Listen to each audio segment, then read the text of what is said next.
Shalom, selamat malam, puji Tuhan. Kita bertemu lagi dalam eh, acara yaitu Jesus Live. Kiranya ini terus menguatkan kehidupan kita semuanya. Sebelum kita belajar firman Tuhan, mari saya mengajak Bapak Ibu untuk kita sama-sama berdoa.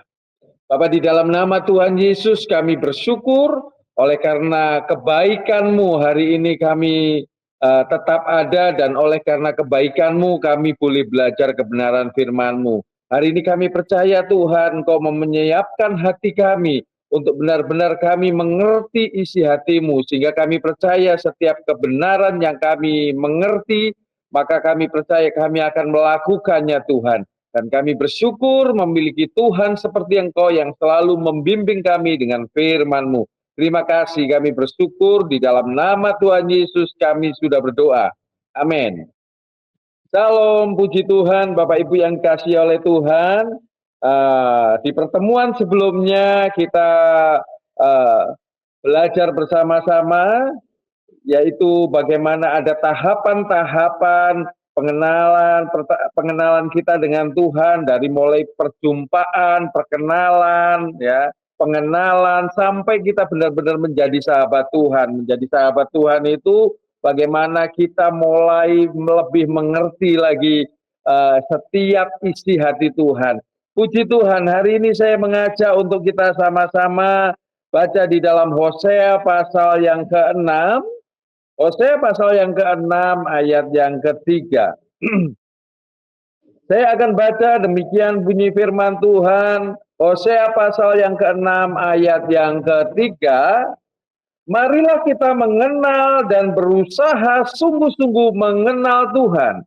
Ia pasti muncul seperti fajar, ia akan datang kepada kita seperti hujan pada akhir musim yang mengairi bumi. Nah, saya akan bacakan juga dalam terjemahan firman Allah yang hidup, mengatakan begini. Alangkah indahnya kalau kita dapat sungguh-sungguh mengenal Tuhan. Marilah kita dengan tekun berusaha mengenal Dia, maka Ia pasti akan menyambut kita sama seperti fajar pasti terbit pada pagi hari, atau hujan pasti turun pada awal musim semi. Puji Tuhan. Waktu perjumpaan sebelumnya saya sampaikan begini, Bapak Ibu yang dikasihi oleh Tuhan, hati-hati dengan pengetahuan tanpa pengalaman. Ya, sekali lagi, hati-hati dengan pengetahuan tentang Tuhan tapi tanpa pengalaman bersama Tuhan, karena itu hanya akan membawa hidup kita itu lebih banyak penghakiman. Dan pengetahuan tanpa pengalaman itu awalnya daripada yang namanya roh agamawi, sehingga kita tidak akan pernah melihat kebesaran Tuhan. Hari ini dipastikan setiap kita harus bahwa kita memiliki pengalaman pribadi dengan Tuhan. Pengalaman dengan Tuhan ini sungguh luar biasa. Dalam Hosea tadi dikatakan di dalam Hosea 6 ayat 3 tadi, alangkah indahnya kalau kita dapat sungguh-sungguh mengenal Tuhan.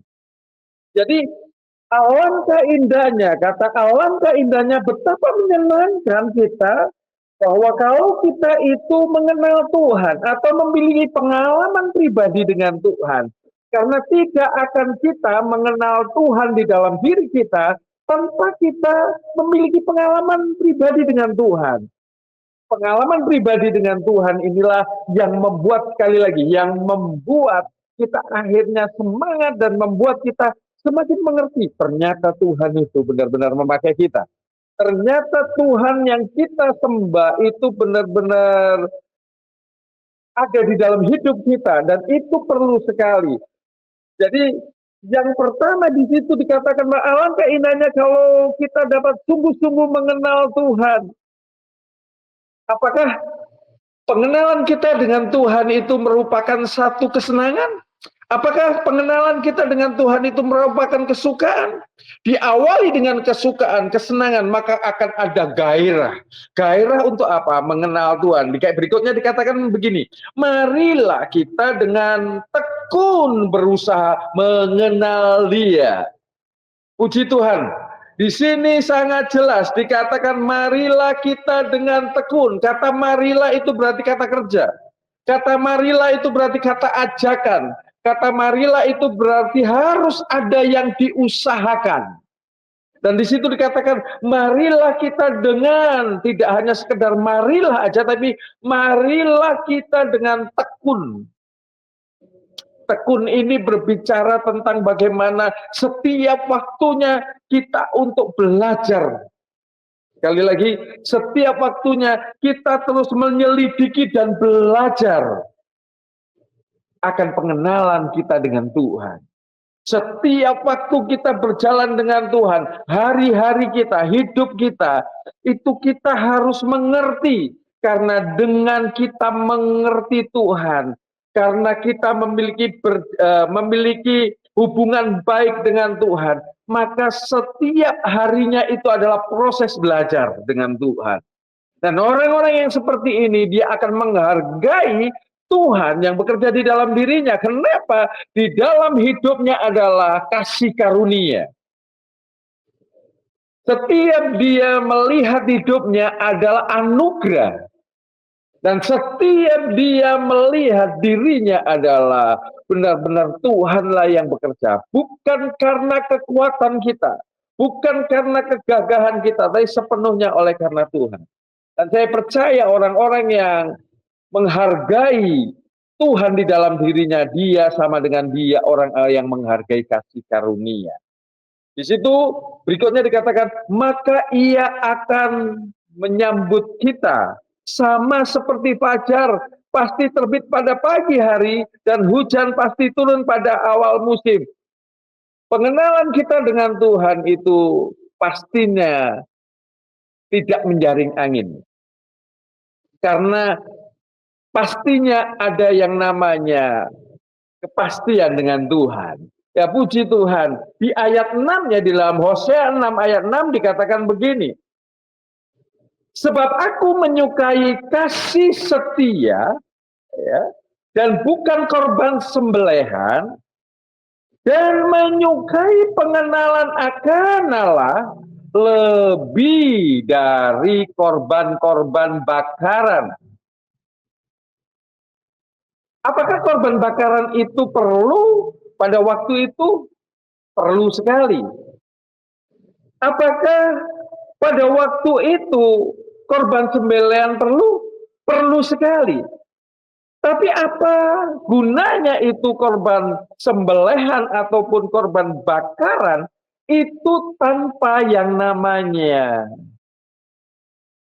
hati? Untuk apa semuanya itu tanpa disertai dengan hati? Sesuatu rutinitas yang dilakukan tanpa hati, maka itu hanya hampa begitu saja. Satu kegiatan apapun tanpa disertai dengan hati, maka itu hanya kosong. Tapi segala sesuatu yang kita lakukan dengan hati, itu sebenarnya ini berbicara tentang kehidupan kita. Dan hari ini saya percaya setiap kita yang mengasihi Tuhan, pasti kita memberikan hidup kita dengan sepenuh hati. Kalau dalam terjemahan lain katakan, aku tidak mengingini kurban-kurbanmu, aku mengingini kasihmu. Jadi yang dirindukan Tuhan, yang dimau Tuhan itu adalah kasih kita. Terus berikutnya dikatakan, aku tidak mengingini persembahan-persembahanmu. Yang kuingini ialah agar kamu mengenal aku. Ternyata Bapak Ibu yang dikasihi oleh Tuhan, benar-benar sekali lagi yang dirindukan oleh Tuhan itu adalah hati kita. Hati yang rindu kepada Tuhan. Hati yang benar-benar berharap pada Tuhan. Itulah yang diinginkan Tuhan. Kalau kita sadar yang diinginkan Tuhan ini, maka Saya percaya, Bapak Ibu yang dikasih oleh Tuhan, setiap kita, sekali lagi setiap kita akan lebih akan mencari Tuhan. Karena kita tahu bahwa kekuatan kita itu hanya Tuhan. Kita tahu bahwa kita akan banyak belajar itu dengan kita memiliki pengalaman pribadi dengan Tuhan. Dan saya percaya Bapak Ibu, setiap kita ada kesempatan untuk mengenal Tuhan lebih lagi. Dengan cara apa? Dengan cara yuk kita memiliki hubungan yang baik dengan Tuhan. Ya, puji Tuhan. Mari kita sama-sama berikutnya buka di dalam 2 Petrus pasal 3 ayat yang ke-18. 2 Petrus pasal 3 ayat yang ke-18. Demikian bunyi firman Tuhan, tetapi bertumbuhlah dalam kasih karunia dan dalam pengenalan akan Tuhan dan Juru Selamat kita, Yesus Kristus. Baginya kemuliaan sekarang dan sampai selama-lamanya. Saya ulangi sekali lagi, tetapi bertumbuhlah dalam kasih karunia. Jadi pengenalan kita akan Tuhan didasari atas yang namanya kasih karunia. Di situ sangat jelas dikatakan bahwa bertumbuhlah dalam kasih karunia. Milikilah pengalaman bersama Tuhan dalam kasih karunia. Dan dalam pengenalan akan Tuhan. Jadi sangat jelas didasari dengan kasih karunia dan pengenalan akan Tuhan. Terus dikatakan dan Juru Selamat kita Yesus Kristus. Saya percaya setiap kita ketika kita mengenal Tuhan, setiap kita memberikan hidup kita kepada Tuhan, kita memiliki pengalaman pribadi dengan Tuhan. Dan semuanya itu kita sadar bahwa hidup kita itu adalah kasih karunia. Maka saya percaya, setiap kita akan bersyukur karena setiap kita dipakai oleh Tuhan. Setiap kita akan bersyukur ketika melihat dirinya. Setiap kita akan pasti bisa bersyukur dalam segala kondisi keadaan apapun karena kita tahu persis bahwa semuanya itu adalah kebaikan Tuhan. Kita dalam kondisi, sebelumnya saya sampaikan kita dalam kondisi saat di bawah, kita di dalam keadaan tertentu, mungkin kita bisa dalam kondisi sementara di tengah atau di dalam posisi kita di bawah naik sekalipun. Dalam kondisi kita di bawah sekali-kali kita tidak akan pernah menyangkal Tuhan. Dalam kondisi kita diangkat oleh Tuhan. Sekali-kali kita juga tidak akan pernah merasa tinggi hati. Karena hidup kita semuanya adalah kasih karunia. Tidak ada rasa hati yang pada akhirnya kita mengasihi diri sendiri ketika kita di bawah dalam keadaan tertentu. Tidak akan ada kita merasa sombong diri, merasa kita berhasil mencapai pencapaian kita. Dengan bangga, boleh sih bangga, tapi kali ini maksud saya ini loh aku, keakuan kita lebih menonjol, kita tidak akan pernah merasa seperti itu. Kalau toh pun kita bangga, kita akan sadar itu semuanya karena Tuhan, bukan karena aku. Dan saya percaya setiap kita, sekali lagi, kalau kita diizinkan Tuhan pada titik tertentu, kita akan melihat bahwa anugerah Tuhan itu luar biasa. Bahwa berkat Tuhan itu luar biasa. Kita perlu sekali bahwa kita memiliki rasa pengenalan kita dengan Tuhan. Mengenal Tuhan dalam diri kita berarti mengalami Tuhan secara pribadi dan mendalam, bukan hanya mengetahui secara intelektual. Berarti kan di dalam ayat yang tadi itu dikatakan begini di dalam 2 Petrus pasal 3 ayat 18 tadi, tetapi bertumbuhlah dalam kasih karunia dan dalam pengenalan akan Tuhan. bertumbuh dalam kasih karunia dan dalam pengenalan akan Tuhan. Kita bertumbuhnya karena kita mengenal Tuhan. Yang bertumbuh tidak hanya pengetahuan, tapi yang bertumbuh adalah satu kehidupan bersama dengan Tuhan. Yang bertumbuh adalah satu perjalanan hidup yang setiap harinya kita bersama Tuhan. Berapa banyak daripada kita? Berapa waktu ini? Mungkin kita sepertinya jauh daripada Tuhan. Mungkin sepertinya kita kok nggak bisa menikmati hadirat Tuhan. Bapak Ibu ada di tempat ini yang mungkin beberapa minggu, beberapa bulan ini atau bahkan berapa tahun ini sepertinya tidak, kalau kita berdoa sepertinya kita tidak bisa merasakan hadirat Tuhan. Pak, Bu, yang kita perlukan adalah kita terus bertumbuh. Tidak hanya dalam keadaan tertentu saja. Dalam keadaan-keadaan sepertinya kok belum merasakan hadirat Tuhan. Kadang-kala kita sudah berdoa, kita sudah mungkin yang kita sudah menyembah, kita sudah rasanya kok belum sekali. Tapi saya mau kasih tahu, tetaplah lakukan itu karena Tuhan akan terus membawa kita dalam pengertian-pengertian yang baru. Tetaplah terus berdoa, tetaplah terus engkau menyembah, terus engkau mulai mengenal Dia. Milikilah pengalaman pribadi dengan Tuhan. Karena pada waktu kita memiliki pengalaman pribadi dengan Tuhan, pada waktu itu kita sementara bertumbuh. Kadangkala, ngomong-ngomong soal bertumbuh, kadangkala pertumbuhan kita, pertumbuhan diri kita sendiri, kadangkala kita merasa bahwa kita tidak bertumbuh. Tetapi sebenarnya ketika kita tetap memiliki hubungan dengan Tuhan, sebenarnya itu ada satu proses-proses tertentu kita dilatih oleh Tuhan. Untuk kita dilatih semakin tajam, untuk kita benar-benar merasakan kehadiran Tuhan. Dan pada waktu itu, ada bagian-bagian sepertinya kok kita doa, kita menyembah, kok sepertinya belum ketemu Tuhan ya.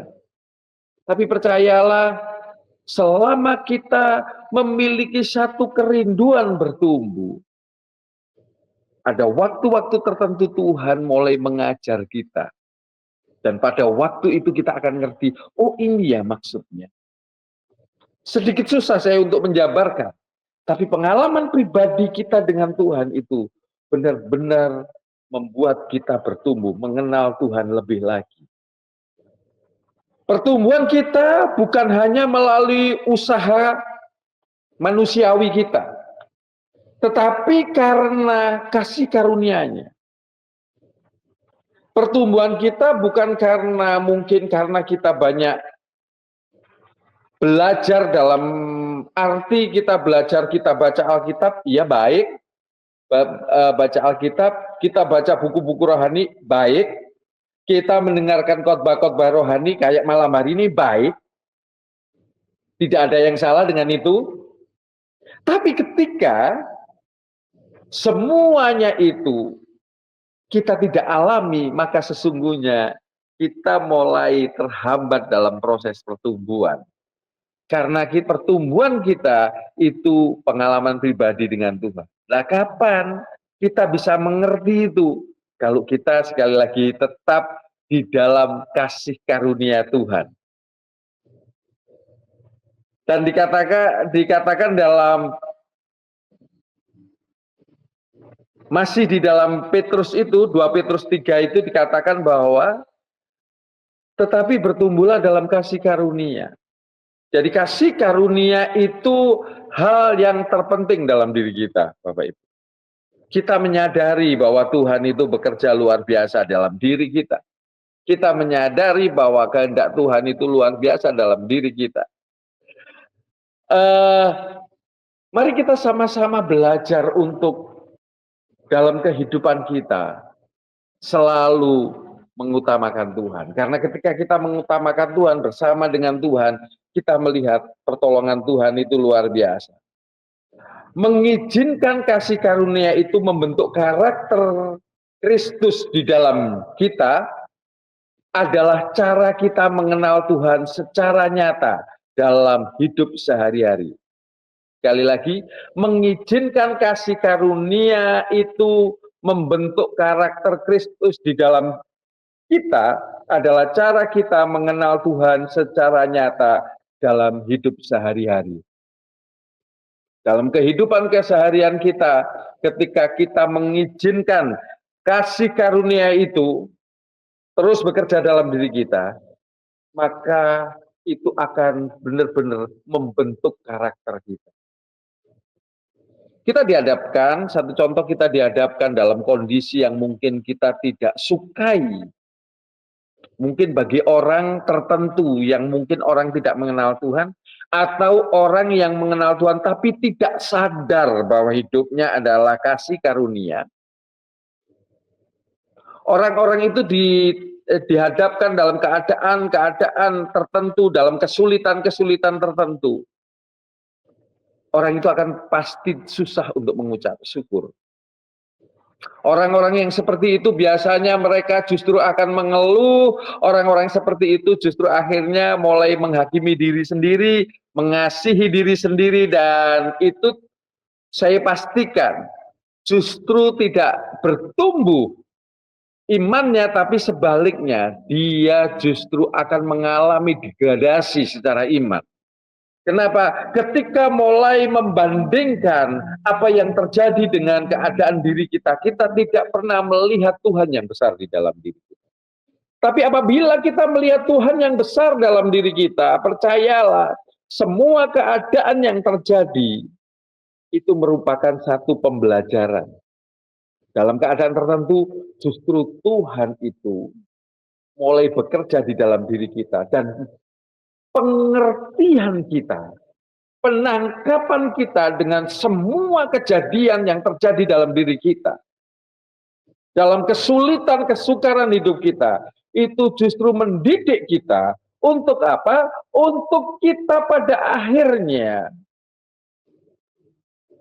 semakin diproses, dan pada akhirnya kita boleh memiliki karakter Kristus. Kapan kita dikatakan sabar? Kita dikatakan sabar ketika kita ada satu pergumulan atau ada satu tantangan yang memproses diri kita sampai kita dikatakan sabar. Kapan kita dikatakan setia? Kita dikatakan setia ketika kita itu dalam situasi, kondisi apapun, kita tidak pernah bergeser. Kita tidak pernah berubah dengan keputusan kita. Maka kita dikatakan setia. Dan saya percaya kondisi apapun, kalau kita memandangnya dengan dasarnya itu adalah kasih karunia, membuat hidup kita akhirnya bertumbuh dalam apa? Dalam kesetiaan kita, dalam kesabaran kita, dalam kasih kita. Dan kita pastinya akan melihat Tuhan itu baik. Itu sebabnya di dalam Petrus 3, 2 Petrus 3 tadi, bahwa bertumbuhlah dalam kasih karunia. Dasarnya itu kasih karunia. Karena kalau tidak dasarnya kasih karunia, tidak dalam kasih karunia, maka kita pasti gagal. Kenapa? Sebaik-baiknya manusia, sesabar-sabarnya manusia, ada batasnya. Tapi kalau kita melihat kasih karunia, kalau kita memandang kasih karunia, Kalau kita melihat semua hidup kita itu karena anugerah, maka tidak ada alasan untuk kita mengeluh. Maka tidak akan ada alasan untuk kita mulai mengatakan, nggak mungkin aku nggak mungkin aku bisa. Maka nggak ada alasan untuk kita ngomong, Tuhan kenapa hidupku seperti ini? Tapi kalau kita bisa melihat semuanya itu dalam kasih karunia, maka kita akan melihat Tuhan bekerja luar biasa dalam diri kita. Tuhan melakukan kehendaknya itu luar biasa dalam diri. Seperti kisahnya Yeremia yang saya sampaikan di awal-awal pertemuan. Bagaimana Yeremia ketika Yeremia ketemu dengan Tuhan, perjumpaannya dengan Tuhan. Di dalam Yeremia yang pertama itu, perjumpaannya dia dengan Tuhan. Pada waktu itu Yeremia, waktu Tuhan pertama kali ngomong sama dia sepertinya nggak percaya. Tapi hebatnya Yeremia, dia tetap tidak bergeser, dia tetap mendengarkan. Ada percakapan dengan Bapak Ibu yang kasih oleh Tuhan. Dalam kasih karunia bukan berarti kita tidak merasakan lelah. Dalam kasih karunia bukan berarti kita tidak pernah capek. Dalam kasih karunia bukan berarti kita itu langsung memiliki kekuatan terus akhirnya kita sanggup, enggak. Mungkin perasaan-perasaan itu, perasaan sakit, perasaan lelah, perasaan capek, semua perasaan apapun perasaan galau apapun itu mungkin kita rasakan. Tapi bedanya ketika kita dalam kasih karunia, kita akan tetap menghadapkan diri kita kepada Tuhan. Dan kita akan tetap ngobrol sama Tuhan. Seperti yang saya sampaikan pada Yeremia pasal 1 di bagian-bagian yang awal. Yeremia sadar persis bahwa Yeremia itu perlu Tuhan. Ketika Tuhan ngomong sama Yeremia, kamu akan menjadi nabi bagi bangsa-bangsa. Yeremia ngomong, Tuhan, aku ini masih muda. Artinya Yeremia tahu kelemahan. Tapi Yeremia belajar melihat semuanya itu dengan kasih karunia. Dan dengan kasih karunia itu, akhirnya Yeremia tetap berdialog dengan Tuhan. Bukankah setiap hari kita perlu dituntun Tuhan? Bukankah setiap hari kita terus harus berdialog dengan Tuhan? Bukankah setiap hari kita perlu menghadirkan Tuhan?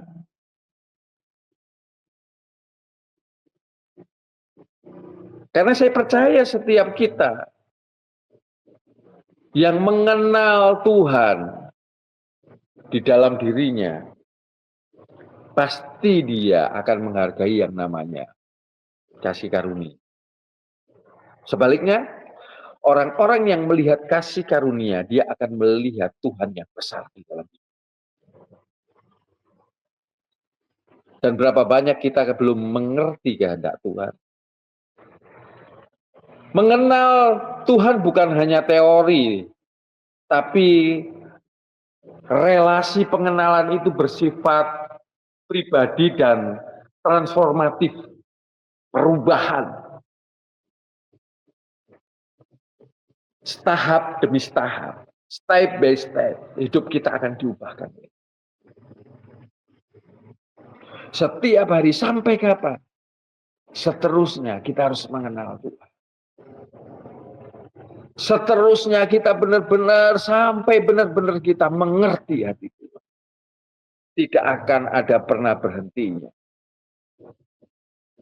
Karena saya percaya pengenalan kita kepada Tuhan itu akan membuat kita tahu seberapa Tuhan itu terus bekerja di dalam diri kita.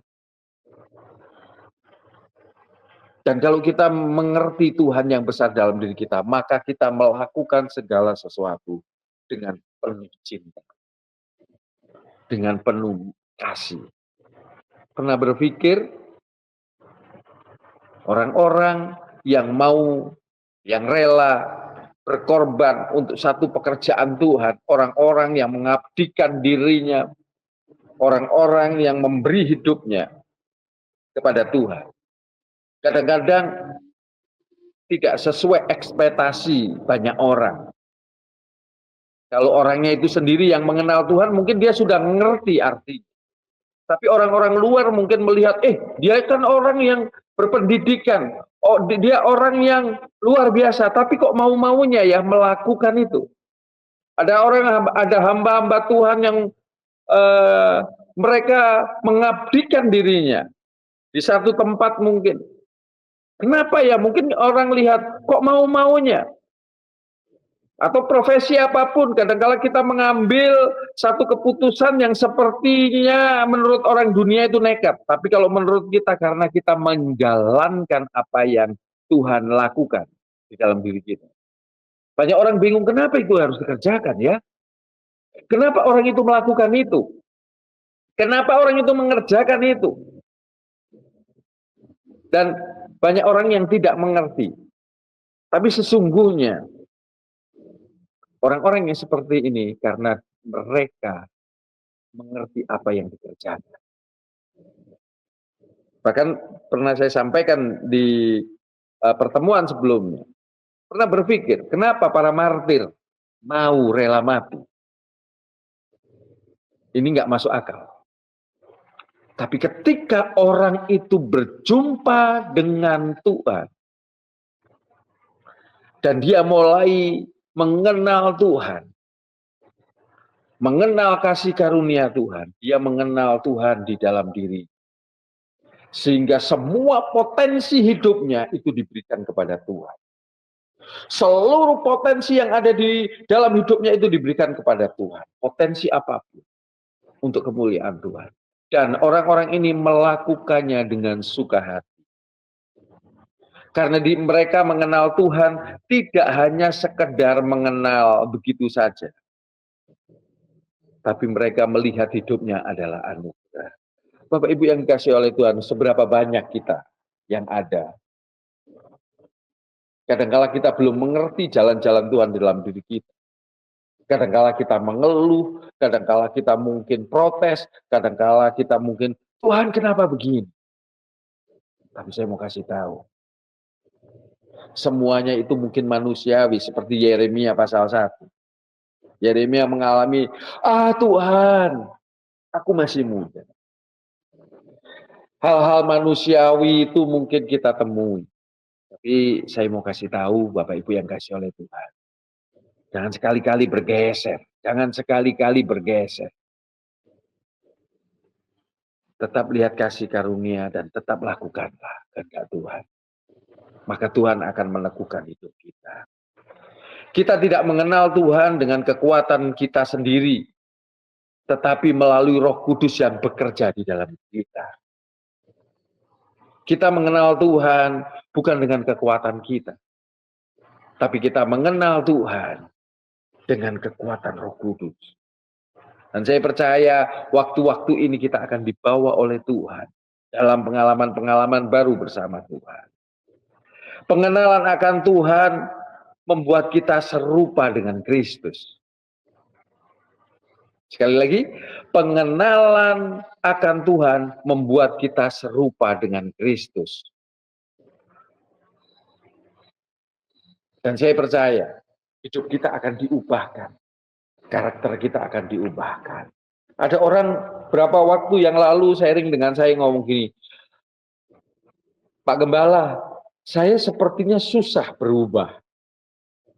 Pak Gem, saya untuk yang satu ini susah berubah. Tapi saya cuma ngomong, kenal Tuhan, cintai Tuhan, maka kamu akan mampu. Cintai Tuhan, maka kamu akan mampu. Dan singkat cerita apa yang terjadi dalam pergumulannya yang sepertinya nggak bisa untuk mengubah pribadinya, karakter yang menurut dia sadar bahwa ini yang dilakukan salah, tapi susah untuk mengubah kehidupan itu. Tapi ketika dia mencintai Tuhan, pada akhirnya dia bisa berubah. Dia mengubah hidupnya dengan luar biasa. Kenapa? Karena orientasinya dia mempersembahkan hidupnya untuk Tuhan. Mempersembahkan dengan hati. Mempersembahkan dengan benar-benar dari dasar dirinya. Sekali lagi mengenal Tuhan. Pengenalan akan Tuhan membuat kita serupa dengan Kristus. Hidup kita akan semakin hari semakin berubah. Dan mengenal Tuhan membentuk identitas dan misi hidup kita semakin luar biasa. Kita hidup bukan hanya untuk kita sendiri, tapi memuliakan Tuhan. Hidup kita bukan kita lagi, tapi hidup kita adalah Tuhan. Hidup kita bukan untuk diri kita lagi. Hidup kita bukan kita lagi, melainkan Kristus. Dan saya percaya ini adalah pengenalan kita dengan Tuhan. Dan ini luar biasa. Kita buka dalam Korintus, 1 Korintus 3 ayat 16. 1 Korintus 3 ayat 16.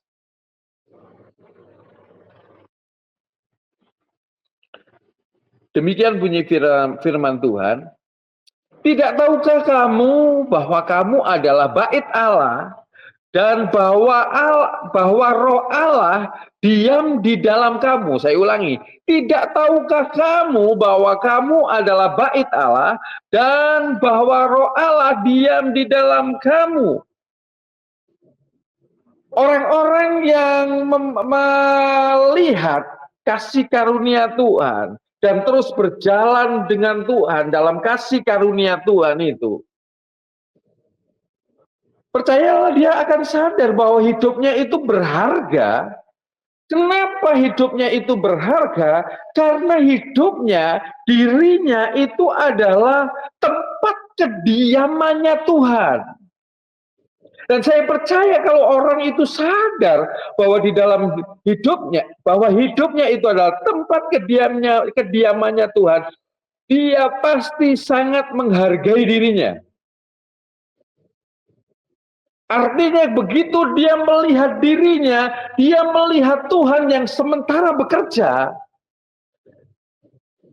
Orang yang melihat dirinya, orang yang maksud saya orang yang terus mengenal Tuhan dan hidup dalam kasih karunia, dia akan terus ketika melihat dirinya, dia akan terus melihat Tuhan yang tinggal di dalam dirinya.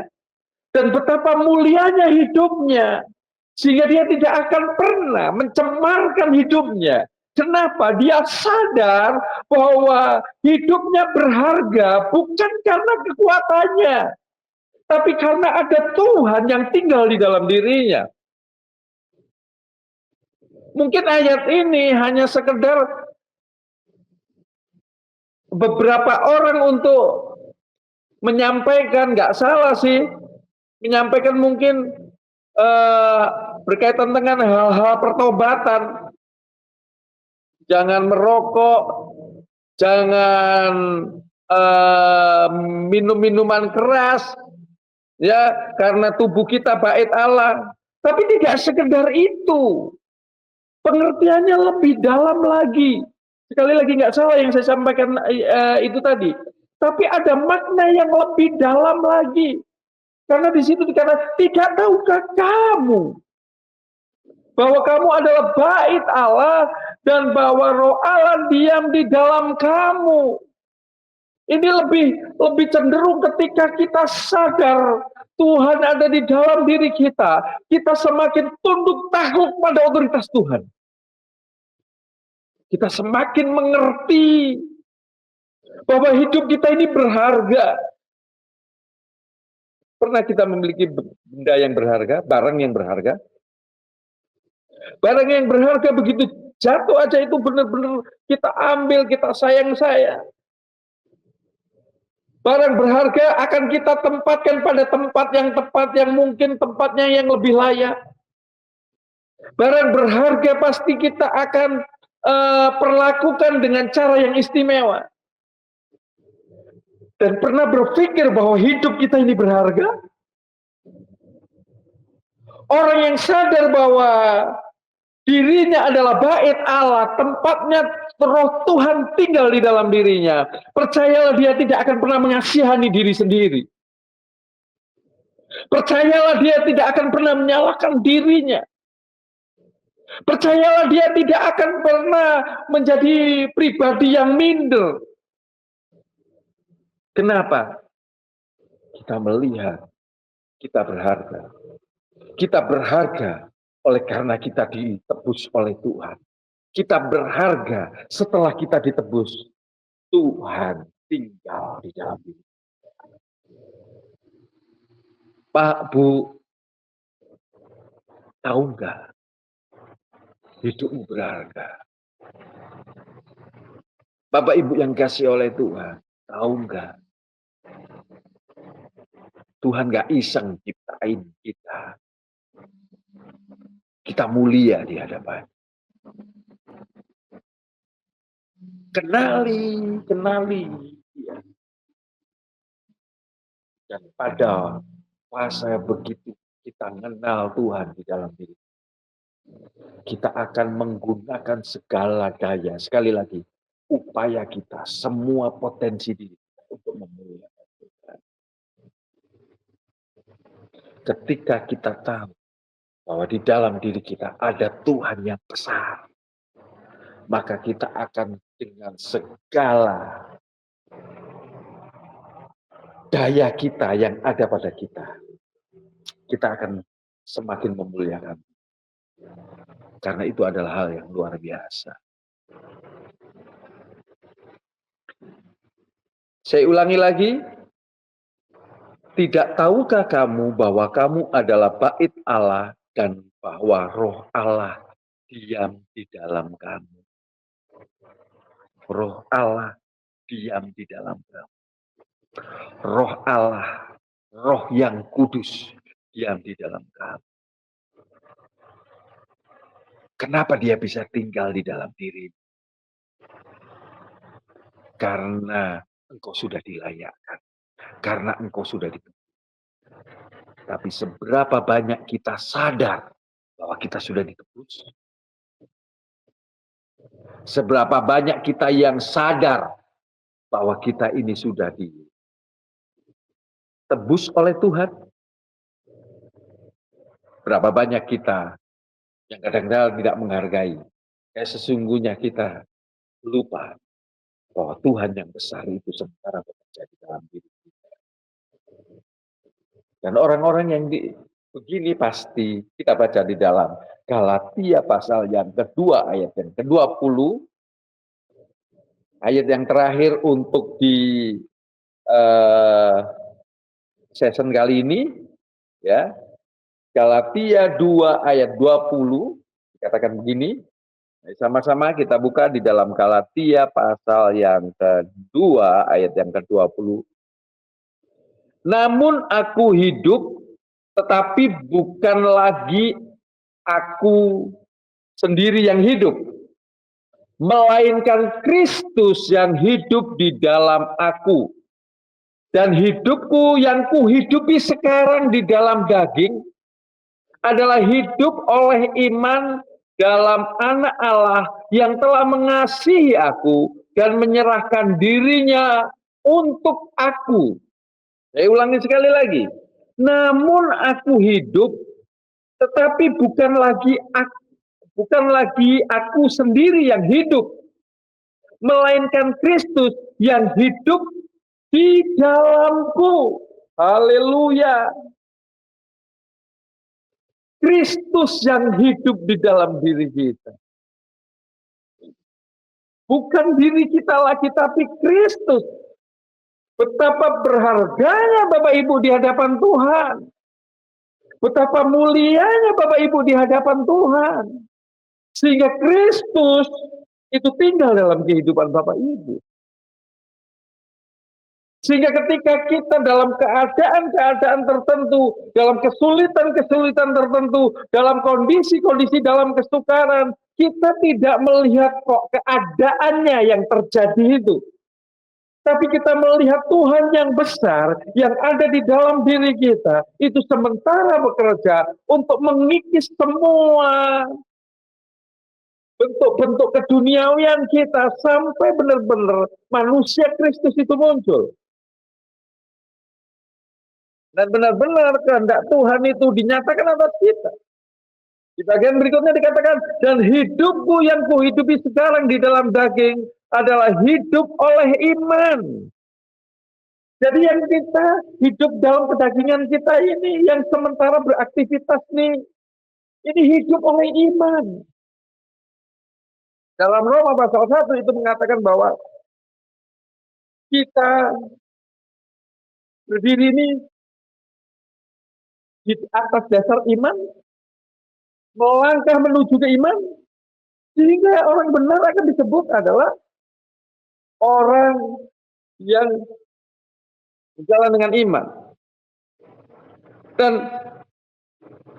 percaya enggak sih bahwa hidup kita ini sangat berharga?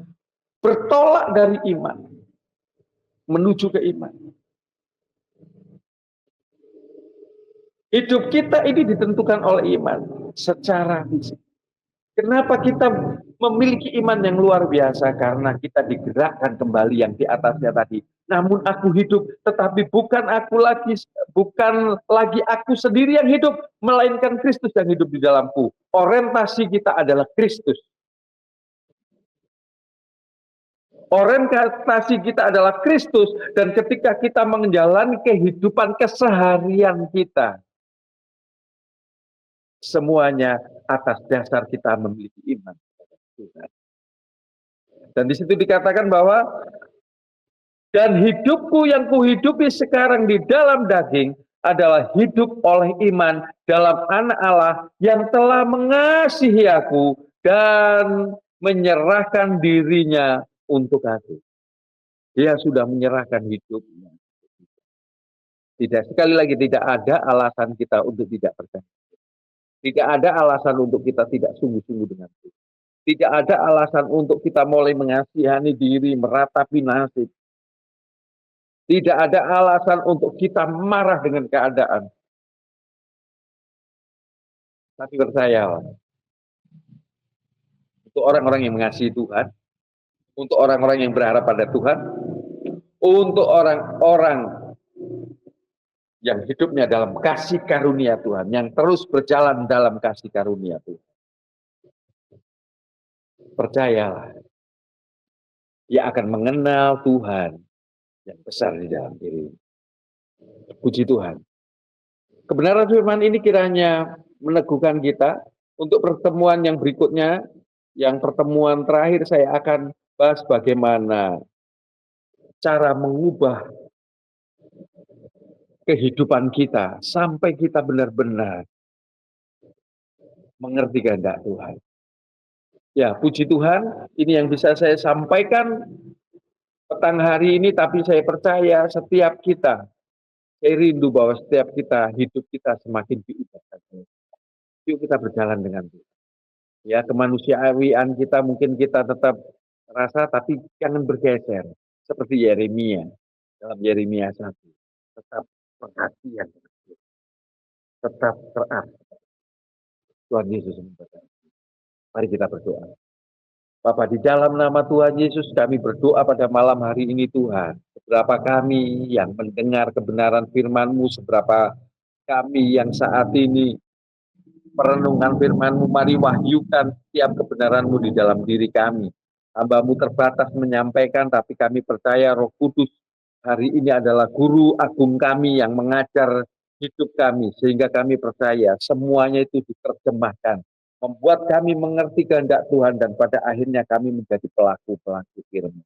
Terima kasih Tuhan, terima kasih. Biarlah kami selalu melihat bahwa Tuhan di dalam diri kami adalah Tuhan yang besar. Dan biarlah kami terus melihat Tuhan yang luar biasa itu terus menopang hidup kami. Kami akan terus mengenal Tuhan di dalam hidup kami. Bekerja setiap harinya, setiap waktunya, setiap saatnya. Mengubahkan hidup kami tahap demi tahap sampai hidup kami benar-benar sampai serupa dengan Kristus. Terima kasih Tuhan. Kami bersyukur buat setiap kebaikan-Mu yang Kau nyatakan atas kami. Demi nama Tuhan Yesus, kami sudah berdoa. Amin. Puji Tuhan. Selamat malam Bapak Ibu yang kasih oleh Tuhan. Salam, salam murid Kristus. Tuhan memberkati kita.